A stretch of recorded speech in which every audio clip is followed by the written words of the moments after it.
আসসালামু আলাইকুম প্রিয় দর্শক বন্ধু। আজকে আমাদের আলোচ্য বিষয় হলো জাহান্নাম, যেখানে পৃথিবীতে যারা পাপ করবে তাদেরকে শাস্তি দেওয়া হবে এবং কত যে ভয়ঙ্কর শাস্তি দেওয়া হবে তা মানুষের কল্পনার অতীত। মরণের পর তিনটি ভয়াবহ জায়গা রয়েছে, তার তৃতীয় জায়গা হচ্ছে জাহান্নাম। মানুষের উচিত জাহান্নাম হতে আল্লাহর নিকট পরিত্রাণ চাওয়া।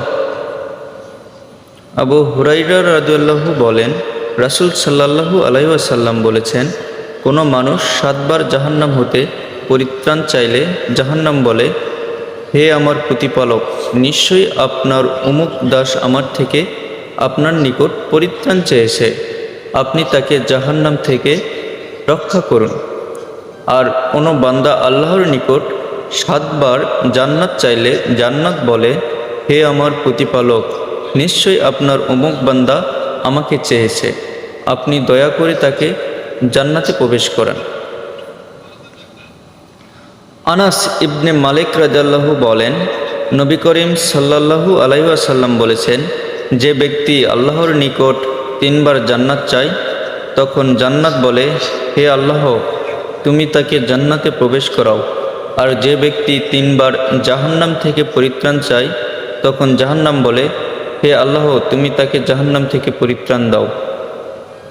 অত্র হাদিসদ্বয় দ্বারা প্রমাণিত হয় যে প্রত্যেকের উচিত দিনে 3 বার অথবা 7 বার করে জান্নাত চাওয়া এবং জাহান্নাম থেকে পরিত্রাণ চাওয়া। জান্নাত চাওয়ার শব্দগুলো এরূপ হতে পারে, হে আল্লাহ, আমাকে জান্নাতুল ফেরদাউস দান করো। আর জাহান্নাম থেকে পরিত্রাণ চাওয়ার শব্দগুলো এরূপ হতে পারে, হে আল্লাহ, তুমি আমাকে জাহান্নাম থেকে বাঁচাও। এ মর্মে মহান আল্লাহ তাআলা বলেন, এই সেই জাহান্নাম যার ব্যাপারে তোমাদেরকে সাবধান ও সতর্ক করা হচ্ছিল। তোমরা দুনিয়াতে যে কুফরি করতেছিলে তার প্রতিফল হিসেবে এখন এ জাহান্নামে প্রবেশ করো। অত্র আয়াত দ্বারা প্রতীয়মান হয় যে জাহান্নামীদেরকে জাহান্নামে দেওয়ার সময় পৃথিবীর কথা স্মরণ করিয়ে অপমান করে জাহান্নামে দেওয়া হবে। আল্লাহ তাআলা অন্যত্র বলেন, বলো, জান্নাতের এ বড় সফলতা উত্তম না এ জাক্কুম গাছ?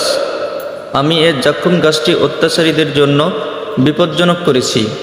এটা এমন একটা গাছ যা জাহান্নামের তলদেশ হতে বের হয়। এর ছড়াগুলি যেন শয়তানের মাথা। জাহান্নামীরা তা খাবে এবং তা দ্বারা পেট পূর্ণ করবে।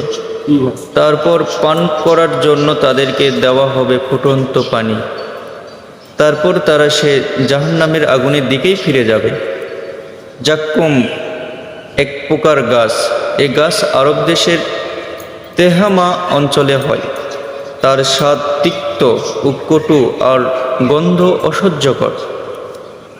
ভাঙলে দুধের মতো রস বের হয়, শরীরে লাগলে ফোস্কা পড়ে যায়।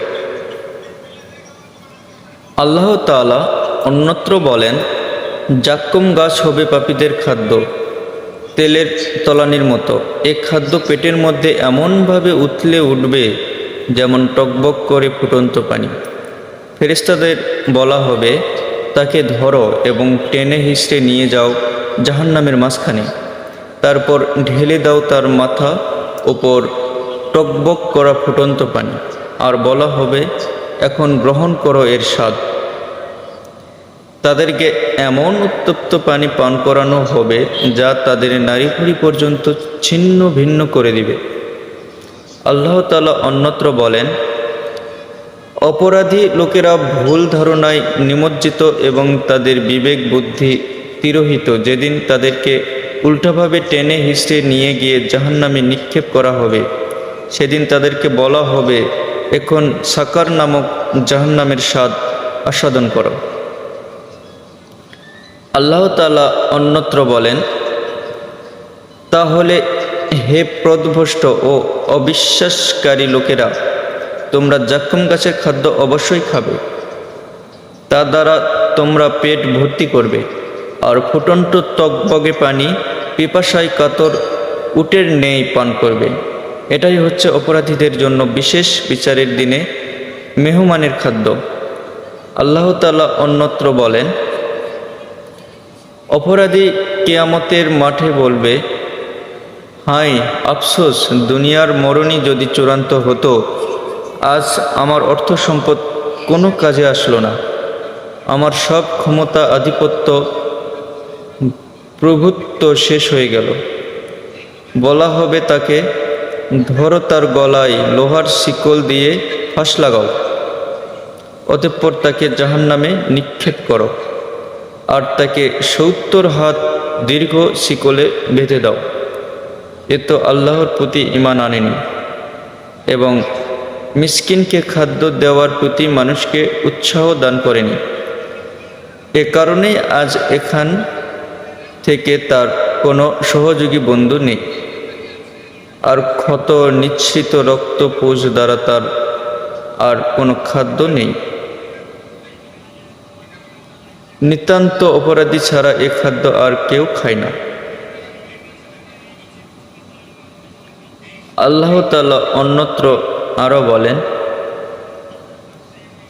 কখনোই নয়, তা তো হবে তীব্র উৎক্ষিপ্ত আগুনের লেলিহান শিখা, যা শরীরকে ঝলসিয়ে দিবে, আর ওইসব ব্যক্তিকে নিজের দিকে ডাক দিবে যারা সত্য হতে মুখ ফিরিয়ে নিয়েছে এবং পিঠ প্রদর্শন করেছে এবং অর্থ সম্পদ সঞ্চয় করেছে ও গুণে গুণে সংরক্ষণ করে রেখেছে।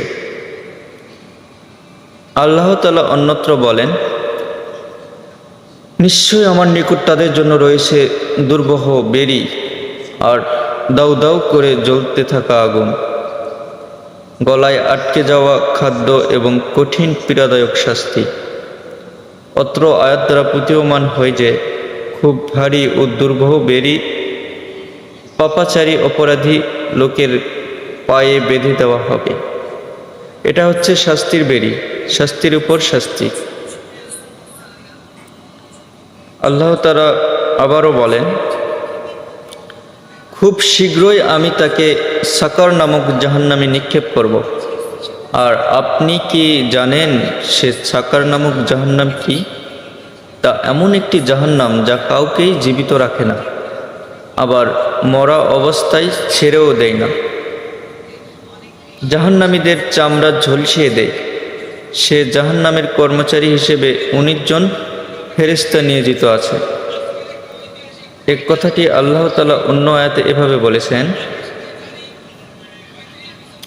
সে সেখানে মরবেও না, বাঁচবেও না। জাহান্নাম এমন একটি কঠিন ও জটিল জায়গা যেখানে মানুষের মরণ হবে না, বাঁচতেও পারবে না। আল্লাহ তাআলা অন্যত্র বলেন, নিশ্চয়ই জাহান্নাম একটি ফাঁদ, আল্লাহদ্রোহীদের জন্য আশ্রয়স্থল। সেখানে তারা যুগ যুগ ধরে অবস্থান করবে।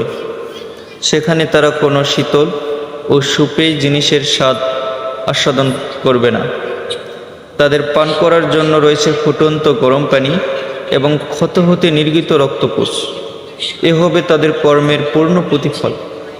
তারা তো হিসাব নিকাশের কোনো প্রকার আশা পোষণ করত না, বরং আমার আয়াতসমূহকে অস্বীকার করে প্রত্যাখ্যান করত।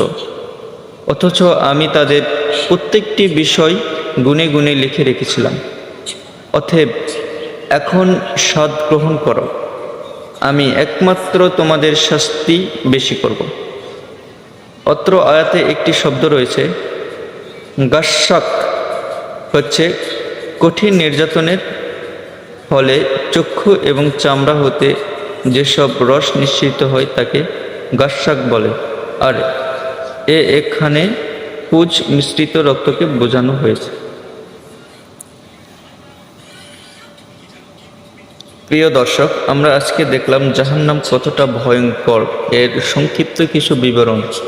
তো আমরা অবশ্যই পৃথিবীতে ভালো কিছু করার চেষ্টা করব, আর নিশ্চয়ই আমরা খারাপ কাজ থেকে বিরত থাকব এবং মিসকিনকে খাবার দেব সামর্থ্য থাকলে।